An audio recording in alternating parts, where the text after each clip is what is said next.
এই ইব্রাহিম আলাইহিস সালাতু ওয়াস সালামের সময়ে একটি দুর্ভিক্ষ হয়েছিল, অভাব অনটন শুরু হয়েছিল।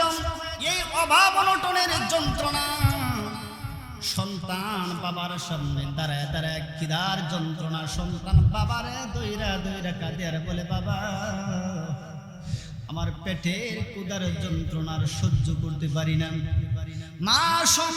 মা সন্তানকে যারা খাদ্যের যন্ত্রণা, ক্ষুধার যন্ত্রণা সহ্য করতে পারে না, এইভাবে একের পর এক ক্ষুধার যন্ত্রণা যখন বেড়ে যায়, তখন ইব্রাহিম আলাইহিস সালাতু ওয়াস সালামের আমলের ভিতরে একজন, সে নিজেকে আল্লাহ বলে দাবি করত। এই নমরুদ তখনকার সময় মানুষকে খাদ্য বিতরণ করা শুরু করলেন, ত্রাণ দিতে শুরু করলেন, আর বললেন, তোমরা যারা অভাবে আছো, তোমার সন্তান খাদ্যের জন্য চিৎকার দেয়, তোমার কলিজা মানে না, আসো আমার কাছে আসো, আমাকে শুধুমাত্র সেজদা দাও, আমি তোমার খাদ্য দিব, তোমার অভাব অনটন দূর হয়ে যাবে। কিন্তু এই ঘোষণার পর মানুষগুলা নমরুদের কাছে ত্রাণ আনতে যা, ত্রাণ খাদ্য আনতে যান, খাদ্যে আনতে যাওয়ার ক্ষেত্রে তিনি যেখানে খাদ্য বিতরণ করবেন এর পূর্ব মুহূর্তে একটি গেট বানাইলেন। এই গেটের মধ্যে তিনি লিখে দিয়েছেন, যারা আমার কাছে ত্রাণ নিতে আসবা, খাদ্য নিতে আসবা, তারা বাম পা দিয়ে ঢুকবা, তাহলে তোমাদের মাথাটা নত হবে, আর এই মাথাটাকে আমি আল্লাহ সেজদা হিসেবে কবুল করে নেব, আমি নমরুদ এটাকে সেজদা হিসেবে কবুল করে নিব। আচ্ছা বলেন, খাদ্য দেওয়া এবং না দেওয়ার মালিক কে? একটু বলেন, খাদ্য দেওয়া এবং না দেওয়ার মালিক কে? আল্লাহ রাব্বুল আলামিন বলেন, তুমি দুনিয়ায় আসার পর খাদ্যের চিন্তা করো, বরং তোমার খাদ্য দুনিয়ায় আসার পর খাদ্যের চিন্তা করার বিষয় ছিল না, বরং তুমি না, বরং গর্তের পিপিলিকা থেকে শুরু করে সমস্ত পানির রিস্কের দায়িত্ব বহন করে একজন, বলেন উনি কে? আল্লাহ বলেন, ওয়ালাউ আন্না আহলাল কুরা আমানু ওয়াত্তাকাউ লাফাতাহনা আলাইহিম বারাকাতিন মিনাস সামা। যদি কোনো কওম বা কোনো জাতি আমি আল্লাহকে যদি আল্লাহ বলে স্বীকার করে, আমি আল্লাহকে যদি আল্লাহ বলে বিশ্বাস করে, আর যখন বান্দা সেজদা দেয়, তখন আমি আমার বান্দার জন্য আসমান এবং জমিনের যত বান্দাগুলো আছে, আমার কোনো বান্দার খাদ্যের ঘাটতি থাকবে না, কোনো অভাব থাকবে না, সমস্ত অভাব দূর করে দিব আমি রব আল্লাহ।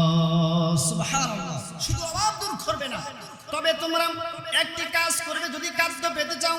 আল্লাহ রাব্বুল আলামিন কোরআনুল কারীমে অন্য জায়গায় বলেন, ফালইয়াবুদু রাব্ব হাযাল বাইত আল্লাযী আত'আমাহুম মিন জু।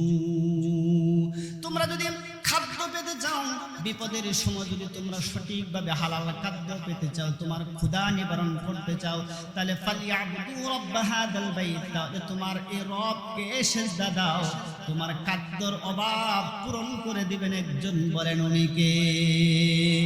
ইব্রাহিম আলাইহিস সালাতু ওয়াস সালামের জামানা যখন এটা শুরু হয়ে যায়, ইব্রাহিম আলাইহিস সালাতু ওয়াস সালাম তিনিও 3 দিন মতান্তরে 5 দিন উপবাসের পর তিনি গেলেন, গিয়ে দেখেন তার এলাকার কওমের মানুষগুলা নমরুদের এই গেটের সামনে দাঁড়ায় বাম পা দিয়ে ঢুকতেছে, আর হাসতে হাসতে নমরুদ তাদেরকে খাদ্য বিতরণ করতেছে, খাদ্য দিতেছেন, ত্রাণ দিচ্ছেন, আর মানুষগুলো নিয়ে যাচ্ছেন। যখন ইব্রাহিম আলাইহিস সালাম ভিতরে যাবে, তখন ইব্রাহিম আলাইহিস সালাম তো নিয়ম অনুযায়ী বাম পাটা ভিতরে দেওয়ার দরকার, কিন্তু ইব্রাহিম আলাইহিস সালাতু ওয়াস সালাম বাম পাওটা ভিতরে দেয় না, ডান পাওটা দিয়া মর্দ মুজাহিদ মাথাটাকে উঁচু করে দুইকা গেলেন, এই মাথা নত করে না। চিৎকার মেরে আল্লাহু আকবার। ইব্রাহিম আলাইহিস সালাতু ওয়াস সালামকে নমরুদ ডাকলেন, ডাইকা বললেন, এ যুবক তুমি এইদিকে আসো, তুমি কে? তোমার পরিচয় কি? আমার সময় নাই, সেই জন্য বলছি। ইব্রাহিম নবী যখন নমরুদের সামনে দাঁড়ালেন, যখন পরিচয় চাইলেন, পরিচয় দিলেন, এই যে আপনার ডান পাশে দাঁড়ানো উনি আমার বাবা, আর উনি আজর, সূরাতুল আনআমের মধ্যে পাওয়া যায়, উনি আমার বাবা হলেন আজর। তখন বললেন, তুমি কেন তুমি দেখো নাই সবাই মাথাটা নত করছে, আমাকে সেজদা দিচ্ছে, আমি এটাকে সেজদা হিসেবে মেনে নিচ্ছি আর সবাইকে খাদ্য দিচ্ছি, তুমি কেন নত করো নাই? ইব্রাহিম আলাইহিস সালাতু ওয়াস সালাম আমার এবং আপনার বাবা ইব্রাহিম নবী বলেন, না না, আমি মাথা নত করতে পারি না, কারণ এই মাথা আমার আল্লাহ ছাড়া কারোর সামনে নত হতে পারে না। ঠিক কিনা বলুন? জীবন যাবে, যিনি আমাকে বুক দিয়েছেন উনি আমাকে খাবার দিবে, বরং আমার জীবন যাবে, কিন্তু আমার আল্লাহ ছাড়া কারোর সামনে মাথা নত করতে পারি না। এটা আমার গুণের মধ্যে নয়, বরং কাদের কি যন্ত্রণা, এর চেয়ে বেশি যন্ত্রণা হলো আমার এই মাথা কারোর সামনে নত করতে পারি না, কারণ আমার মাথা নত হবে একজনের কাছে। বলেন উনি কে? আওয়াজ করে বলেন উনি কে? তখন নমরুদ চিৎকার মারলেন, বললেন, বেটা তুমি কি বলো? আমি ছাড়া এই দুনিয়ায় কোনো আল্লাহ আছে এটা তো আমি জীবনে শুনি নাই। আপনারা চিৎকার মেরে বলুন নাউজুবিল্লাহ। ইব্রাহিম নবীর সামনে বললেন, আমি ছাড়া বিকল্প কোনো আল্লাহ আছে এটা তো আমি আর কোনোদিন শুনি না, আপনি এটা কোথায় পেলেন? তাহলে বলো, ইব্রাহিম আলাইহিস সালাম বলেন, তুমি আমার আল্লাহকে খুঁজে পাও না? না, তুমি আমার আল্লাহকে খুঁজো না, তুমি আমার আল্লাহকে খুঁজে পাইতেছো না, তো শুনো আমার আল্লাহ আছে। তখন ইব্রাহিম আলাইহিস সালাতু ওয়াস সালামকে নমরুদ বললেন, তাহলে তোমার যে আল্লাহ আছে এই আল্লাহর পরিচয় দাও, তার একটু পরিচয় শোনাও। আমি আপনাদেরকে শর্টকাট আলোচনা ঢুকে যাচ্ছি। ইব্রাহিম আলাইহিস সালাম আল্লাহর যে পরিচয়টা দিয়েছিলেন এই পরিচয়টা আল্লাহ কোরআনুল কারীমে তুলে ধরছেন এবং নবীকে জিবরাইলের মাধ্যমে তা শুনাইলেন। পবিত্র কোরআনুল কারীমে সূরাতুল বাকারা 2 নম্বর সূরা 258 নম্বর আয়াতে আল্লাহ তাআলা ইব্রাহিম আলাইহিস সালামের জবাবটা আল্লাহ তাআলা শুনায় দেন নবী মুহাম্মদ সাল্লাল্লাহু আলাইহি ওয়াসাল্লামকে। চিৎকার মেরে আল্লাহু আকবার। ইব্রাহিম আলাইহিস সালাম বলেন, শোনো শোনো নমরুদ, তুমি আমার রবকে তুমি চিনো না, বরং তাহলে শোনো আমার রবের পরিচয় দেই, তুমি একটু শোনো। আমার আল্লাহ তাআলা নিজেই বলেন, আলাম তারা ইলাল্লাযী হাজ্জা ইব্রাহিম ফি রাব্বিহি আন আতাহুল্লাহুল মুলক ইয ক্বালা ইব্রাহিম রাব্বিয়াল্লাযী চিৎকার বেড়ে পড়ুন আল্লাহু আকবার।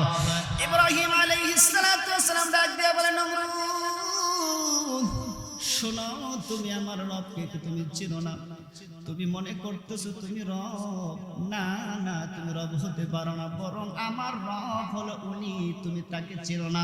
শোনো, আমার রব হলো উনি হলেন আমার রব, আন আতাহুল্লাহুল মুলক, যিনি সমস্ত পৃথিবীর যারা প্রেসিডেন্ট আছে, যারা এমপি আছে, যারা মন্ত্রী আছে, যারা দেশ পরিচালনা করে, যাদেরকে যিনি ক্ষমতায় বসায় উনি হলো আমার রব। চিৎকার মেরে আল্লাহু আকবার।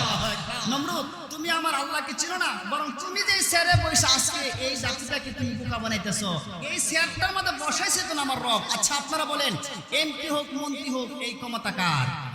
বলেন, আল্লাহ যদি কাউকে এমপি মন্ত্রী না বানা কেউ হতে পারবে? কোন অবস্থাতেই হবে না। বরং আল্লাহ বলছেন, ইব্রাহিম আলাইহিস সালাম এই দৃশ্যটা বলছেন যে আপনি যে চেয়ারে বসা আছে এই চেয়ারের মালিক আপনি নয়, বরং এই চেয়ারের অথরিটি ক্ষমতা পাওয়ার একজনের। চিৎকার মেরে বলেন উনি কে? নমরুদ এটা মানতে রাজি না। নমরুদ বলেন, এটা কোনো কথাই না, কারণ আমার টাকা দিয়ে চেয়ার বানাইছি, আমি বসছি, আমার ক্ষমতা, এটা আরেকজনের হবে কেন? তো ঠিক আছে, এটা বাদ দাও। তাহলে আমার রবের আরেকটা ক্ষমতা শুনো, ইয ক্বালা ইব্রাহিম রাব্বিয়াল্লাযী ইউহয়ী ওয়া ইউমীত, বরং আমার রব হলো উনি যিনি তোমাকে হায়াত দিয়েছেন, উনি তোমারে মরণ দিবে। বলো, এই পৃথিবীর কেউ তা বাঁচাইতে পারবে না। ঠিক কিনা বলুন? হায়াত এবং মরণের মালিক কে? জুড়ে বলেন, হায়াত এবং মরণের মালিক কে? আচ্ছা বলেন, এই দেশের প্রেসিডেন্ট কি মারা যায় না? তাহলে কিসের বাহাদুরি? দেখেন, আমাদের কাছ থেকে কিছুদিন আগে বেগম খালেদা জিয়া চলে গেছে এত ক্ষমতা পাওয়ার পর, কিন্তু এই ক্ষমতা নিয়েও কি সে দেশে এই দুনিয়াতে থাকতে পেরেছে? কারণ মরতে হয়েছে, কারণ এই হুকুম একমাত্র একজনের, উনি হচ্ছেন রব, উনি আল্লাহ। ইব্রাহিম আলাইহিস সালাম বলেন, আমার রবকে তুমি চিনো না? আমার রব হলো উনি যিনি হায়াত দেন, যিনি মরণ দেন। বরং কান কেলে শুনে রাখো, তুমি একদিন এই পৃথিবী পৃথিবীতে তুমি ছিলে না, তোমার কোনো পরিগণিত ছিল না, তুমি যে আসবা এমন কোনো আবাসনও ছিল না, বরং তুমি ছিলে কেমন? আল্লাহ নিজে বলছেন, হাল আতা আলাল ইনসানি হিনুম মিনাদ দাহরি লাম ইয়াকুন শাইআন মাযকুরা। আল্লাহর পয়গম্বর ইব্রাহিম নবী বললেন, নমরুদ, তুমি যে এই পৃথিবীতে আসবা এর আগে কোনো পরিচয় ছিল না, বরং তুমি যখন ছিলে না তখন আল্লাহর আসমান, আল্লাহর জমিন, এই দুনিয়াতে মানুষ ছিল। তুমি এখন আসো, এখনো আল্লাহর ক্ষমতা আছে। আবার নমরুদ, তুমি জানো তুমি আবার চলে যাইবে, তারপরও আমার রবের ক্ষমতা থাকবে। কথা বলেন ঠিক কিনা? আমার আল্লাহকে তুমি চিনতে পারো না, উনি আমার রব। যখন তুমি ছিলে না তখনও উনি রব, এখন তুমি আসো এখনো উনি রব, যখন তুমি থাকবা না তখনও থাকবেন উনি রব। উনি হচ্ছেন আমার রব। তখন নমরুদ বললেন, না, এটা আমি মানি না। হায়াতের মালিক আল্লাহ এবং মৌতের মালিক আল্লাহ, এটা আমি তোমার কথা বুঝতে পারছি, কিন্তু শুনো, আমিও হায়াত দেই, আমিও মরণ দেই, এটার ক্ষমতা আমারও আছে। নমরুদ বললেন, কি ক্ষমতা? তখন ইব্রাহিম আলাইহিস সালাম বললেন, দেখাও তোমার ক্ষমতা, হায়াত মরণ কাকে বলে। তখন ইব্রাহিম আলাইহিস সালাতু ওয়াস সালামের সামনে নমরুদ দুইটা জেলখানা থেকে দুইটা আসামি আনলেন। একজন আসামি কয়েদি, যাকে ফাঁসি দিবে আগামীকাল, সে তাকে আনলেন, ছাইড়া দিলেন। তা বললেন, এই যে তার মরণ কথা ছিল নিশ্চিত, ফাইনাল, কালকে সে মরণ হইতো, তারা ছাইড়া দিয়েছে, এই হায়াত দিচ্ছে। আর যাকে ছেড়ে দেওয়ার কথা তারে আনলেন, আইনা তার দেহ থেকে কাল্লাটা আলাদা করলেন, করে বললেন ইব্রাহিম আলাইহিস সালাম বলেন, নমরুদ, তুমি যেটা করেছো এটা হায়াতও না, এটা মরণও না, বরং তুমি যাকে ছেড়ে দিয়েছো তাকে আজরাইল ছাড়বে না, বরং আল্লাহ নিজেই শোনায় দেন, আইনামা তাকুনু ইউদরিকুমুল মাউতা ওয়ালাউ কুনতুম ফি বুরুজিম মুশাইয়াদা। আল্লাহ বলেন, তুমি যারে ছেড়ে দিয়েছো ওই মানুষটা পৃথিবীর যেখানে থাকুক, পানির নিচে থাকুক, আকাশের উপরে থাকুক, জমিনে যে কোনো জায়গা, কেল্লার দুর্গার ভিতরে থাকুক, যখন তার সময় হবে মালাকুল মউত আজরাইল তারে বের করবে, তার দেহ থেকে রূহটাকে আলাদা করে তাকে লাশ বানায় ছাড়বে। কথা বলেন ঠিক কিনা? দুই নাম্বার হলো ইব্রাহিম আলাইহিস সালাম বলেন, তুমি যার দেহ থেকে কাল্লাটা আলাদা করে দিয়েছো, তুমি যদি পারো তাহলে ওই লোকটাকে আবার কাল্লা লাগাও, আমাদের সঙ্গে কথা বলাও। তখন ইব্রাহিম আলাইহিস সালাতু ওয়াস সালামের জবাব সে দিতে পারে নাই। ইব্রাহিম আলাইহিস সালাম ক্লান্ত হন নাই। ইব্রাহিম আলাইহিস সালাম বলেন, তাহলে শোনো, আমার রবের পরিচয় তোমাকে আরো দিচ্ছি, শোনো, আমার রব হলো উনি। এই মুহূর্তে ইব্রাহিম আলাইহিস সালাম আল্লাহর কাছে যে কথাগুলো বলছিলেন, আল্লাহ কোরআনে কোন করলেন, ওয়া ইয ক্বালা ইব্রাহিম রাব্বি আরিনি কাইফা তুহয়িল মাউতা ক্বালা আওয়ালাম তুমিন ক্বালা বালা ওয়ালাকিন লিয়াতমাইন্নাল কলবি। চিৎকার মেরে পড়ো আল্লাহু আকবার। ইব্রাহিম আলাইহিস সালাম বলেন, আমি আজকে এমন এক খারাপ মানুষের সামনে দাঁড়ানো, রব গো, তুমি তো জানো আমি তোমার পরিচয় আমি কি করে দেব, আমার এতটুকু জ্ঞান নাই, কিন্তু রব আমাকে একটু সাহায্য করো। আপনি যে হায়াত দেন, আপনি যে মরণ দেন, তা আমি মানি, কোনো সন্দেহ নাই, কিন্তু রব আমাকে আজকে আপনি কিভাবে হায়াত দেন, কিভাবে মরণ দেন, আমাকে প্র্যাকটিক্যাল দেখা দেন। আমি যদি দেখি তাহলে এই নমরুদ শুদ্ধা তামাম পৃথিবীর কোনো মানুষ আল্লাহ বলে স্বীকার করবে না।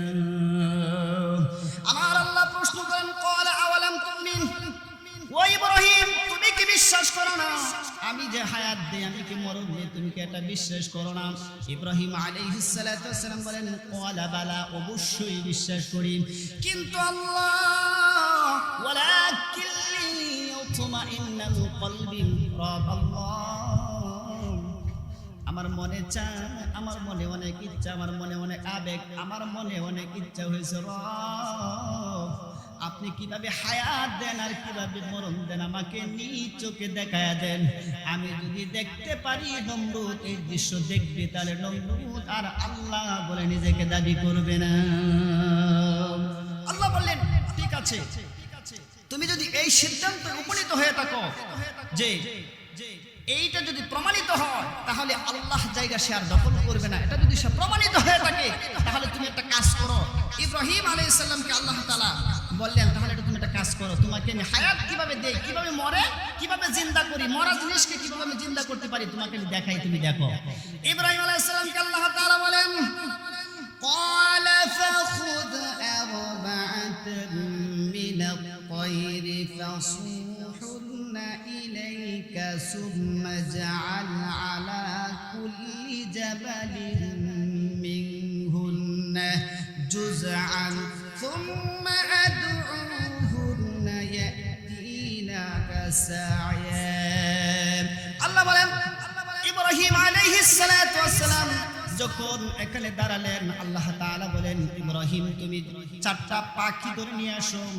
এই চারটা পাখিকে ইব্রাহিম আলাইহিস সালাতু ওয়াস সালাম নমরুদের সামনে তুমি জবাই করো। নমরুদের সামনে চারটা পাখিকে যখন জবাই করা হলো, আপনারা বুঝে থাকলে বলেন কোন পাখিকে যদি জবাই করে দেওয়া হয় ওই পাখিগুলা জীবিত না মৃত হয়ে যায়? বলেন প্রাণী জবাই করলে প্রাণী কি জীবিত না মৃত? আপনারা আওয়াজ করে বলেন প্রাণী কি জীবিত না মৃত? মৃত।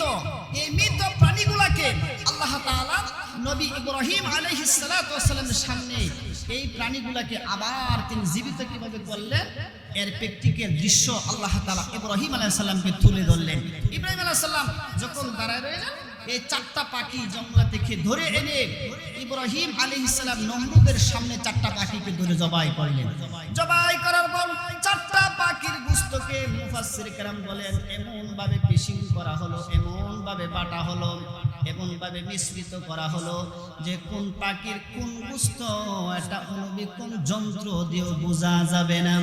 ইব্রাহিম আলাইহিস সালামকে বললেন ইব্রাহিম নমরুদের বাহিনী দিয়ে গোশতটা পাহাড়ের মধ্যে উঠায় নাও আর চতুর্দিক থেকে বলো তারা যেন এই গোশতটাকে বেষ্টন করে রাখে।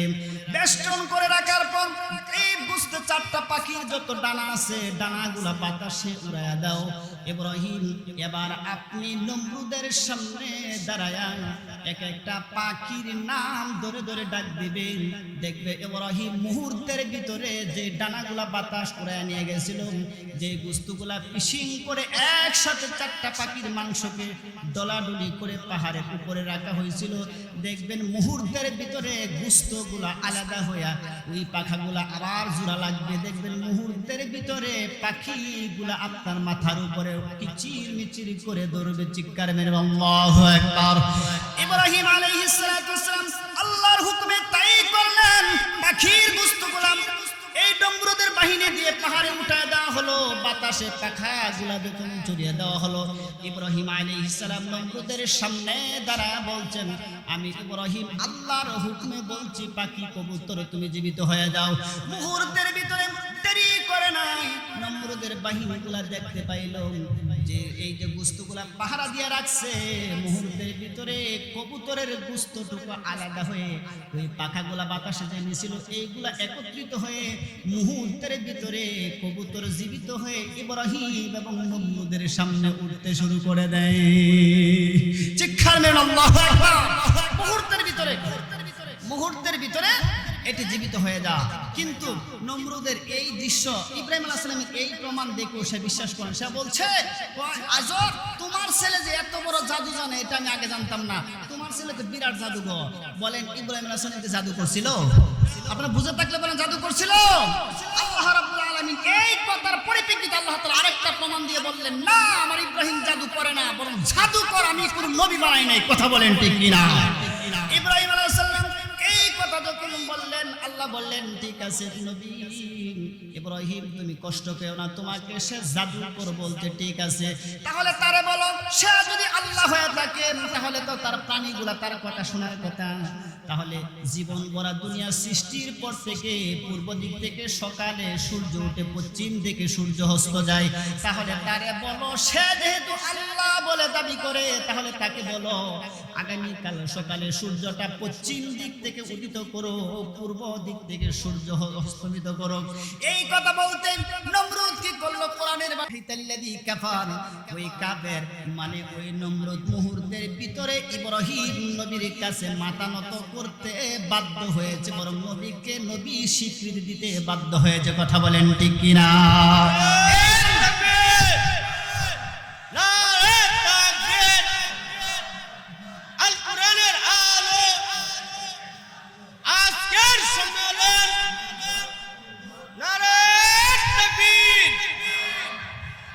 আমার কথার মূল কথা হচ্ছে ফিনিশিং হচ্ছে যে যে মতে থাকো, যখন সে মারা যাবে তখন দেখবেন যে একটা কথা আছে না, সাপ যখন গাটায় গায়ে সুদা হয়ে যাবে, দুনিয়ার যে যত তন্ত্র মন্ত্রের উপর চলো, যেদিন মরে যাবে পেটের ভিতরে যাবে, এই দিন কোরআন মানবে, হাদিস মানতে হবে বাধ্যতামূলক। ইচ্ছাই হোক অনিচ্ছাই হোক কোরআন এবং হাদিসের বিপরীত চলতে পারবে না, পারবে না, পারবে না। কথা বলেন ঠিক কিনা? গাররমি দুনিয়ায় চলে কিন্তু আখিরাতে চলে না। কথা বলেন ঠিক কিনা? এই জন্য জেনে রাখেন একদিন এমন সময় আসবে এই প্যাকেটের ভিতরে গেলে আল্লাহ কোরআন নবীর সুন্নাহ ছাড়া এই জিন্দেগি চলবে না, চলবে না, চলবে না। কথা বলেন ঠিক কিনা?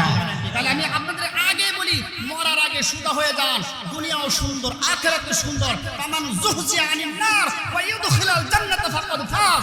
দেখবেন মরবেন, মরার আগে জান্নাতের 8টা দরজা ওপেন সিক্রেট করে খুলে দিবেন। একজন বলেন উনি কে? আল্লাহ তাআলা আমাদের